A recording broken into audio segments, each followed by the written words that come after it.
మరి వీళ్ళే ఆనాడు జగన్మోహన్ రెడ్డి గారి దగ్గర కూడా వెళ్ళారు. జగన్మోహన్ రెడ్డి గారు ఒక రకంగా ఆయన వ్యవహార శైలి వీళ్ళకి కరెక్ట్ అని అనిపిస్తుంది. ఎందుకంటే అతను ముక్కుసూటిగా చెప్పాడు, సినిమా ఇండస్ట్రీ నాకు సహకరించాలనే ఉద్దేశంతో ఎక్కడ తొక్కాలి అక్కడ తొక్కినట్టుగా స్పష్టంగా కనబడుతుంది. మరి అదే గుండెల్లో పెట్టుకుంటామంటే ఇప్పుడు 1.5 year అయింది కూటమి వచ్చి, ఎందుకు వీళ్ళు చేయలేదు మేడం? 1.5 year వచ్చి కూటమి వచ్చి మేము గుండెల్లో పెట్టుకుంటాం రమ్మని చెప్పేసి పవన్ కళ్యాణ్ గారు స్వయంగా ఆహ్వానించారు. సినిమా ఫోటోగ్రఫీ కూడా ఆయన పరిధిలో ఉంది. చంద్రబాబు నాయుడు గారిని కలిసి మీకు 1 year అవుతున్న కనీసం కృతజ్ఞత చెప్పే ఆలోచన టైం కూడా మీకు లేదా అన్నారు. మరి ఇంతవరకు వెళ్ళా, ఎందుకు వెళ్ళలేదో తెలియట్లా.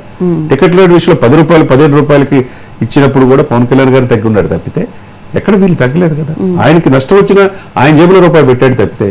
ఇదే సమయంలో ఇప్పుడు నిన్న వెళ్ళటం, చిరంజీవి గారి ఇంటికి వెళ్ళటం, ఇండస్ట్రీలో పెద్ద దిక్కుగా ఆయన అందరూ గౌరవిస్తారు. ఆయన ముక్కుసూటిగా చెప్పేశాడు, మీ వర్షన్ మేము విన్నాం. సి కళ్యాణ్తో పాటు దగ్గుబాటి సురేష్ బాబు, సుప్రియలు అందరూ వెళ్ళారు. మీ వర్షన్ మాత్రం విన్నాం, వాళ్ళ వర్షన్ కూడా వినాలా. వాళ్ళు బాగుంటే ఇండస్ట్రీ బాగుంటుంది అని అన్నారు. ఒకవైపు మంచు విష్ణు కూడా మా అసోసియేషన్ తరఫున మేము ఫెడరేషన్కి అండగా ఉంటా ఉన్నారు. వాట్ ఎవర్ వాంట్ ఇక్కడ ఏం జరుగుతుంది? ఇప్పుడు 40% సినిమాలు చిన్న పరిశ్రమలు ఇప్పుడు షూటింగ్ జరుగుతున్నాయి. 10% మాత్రమే 10 సినిమాలు పెద్ద సినిమాలు జరుగుతున్నాయి. మరి మాకు మేకప్ మెన్ కావచ్చు, కెమెరామెన్ కావచ్చు, కొన్ని దశాబ్దాల తరబడి దీంట్లో ఉన్నప్పుడు మాకు ఆ ఇచ్చే 2,000-1,500 సరిపోవట్లేదు, 30% పెంచమన్నారు. ఆ 30%లో కూడా పెంచే దాంట్లో పొలదప్పాలుగా కొద్దిగా 6 నెలల కింద 1 year కింద పెంచమంటున్నారు. వాళ్ళ ఆలోచన వాళ్ళ ఇది సహేతుకంగానే ఉంది.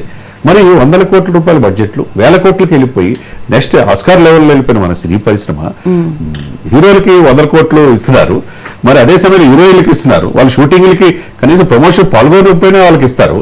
కారవాళ్ళు వాళ్ళకి రోజు 10 లక్షలు లేని పరిస్థితుల్లో వీళ్ళకి సామాన్యమైన ఇక్కడ పనిచేసే కార్మికులకి ఎందుకు వేతనాలు ఇవ్వలేకపోతున్నారు అనేది ప్రశ్న. మరి ఏం చేస్తున్నారు ఇక్కడ? కొంతమంది ఇవ్వకుండా ఇప్పుడు ఇండస్ట్రీ అంటే 24 crores బాగుంటేనే ఒకప్పుడు దాసునారాయణ గారు అద్భుతంగా పరిష్కరించారు. ఇప్పుడు చిరంజీవి గారి దగ్గరికి వెళ్తే ఇప్పుడు డెఫినెట్ గా సమస్య రేపు సాయంత్రం కల్లా సాల్వ్ అవుతుంది.